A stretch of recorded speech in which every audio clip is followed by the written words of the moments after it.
Doctor Babasaheb आंबेडकरांची भूमिका करायला मिळणं हे एक कायद्याचा विद्यार्थी म्हणून माझ्या दृष्टीने खूप महत्वाचं होतं. अरे वा, खूपच महत्वाचं होतं. आणि एक महान नेता जो आपल्या भारताला लाभला किंवा भारताची राज्यघटना ज्यांनी लिहिली, जी घटना आजही तुम्ही वाचा, तुम्ही त्याच्यातले दोष काढून दाखवा, खूप अशक्य आहे. ते खूप मोठी घटना आहे ती.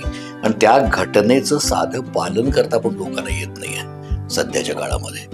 ते ज्या परिस्थितीतून गेले, ज्या परिस्थितीतून शिकले, त्या आणि त्यांनी जे काही एकूण संपूर्ण विश्व निर्माण केलं, राज्यघटना, आपल्या देशाची घटना लिहिली, त्या माणसाची भूमिका करायला आपल्याला मिळणं, आणि त्यातून मी कायद्याचा विद्यार्थी आहे.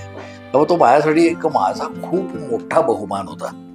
जरी मी लॉचा विद्यार्थी असलो तरी बाबासाहेबांच्या बद्दल मला सगळं ज्ञान आहे असं म्हणणं मूर्खपणाचं आहे, कारण तो अथांग महासागर आहे पूर्णपणे. पूर्ण व्हिडिओ पाहण्यासाठी महाराष्ट्र दिनमानच्या YouTube चॅनेलला व्हिजिट करा.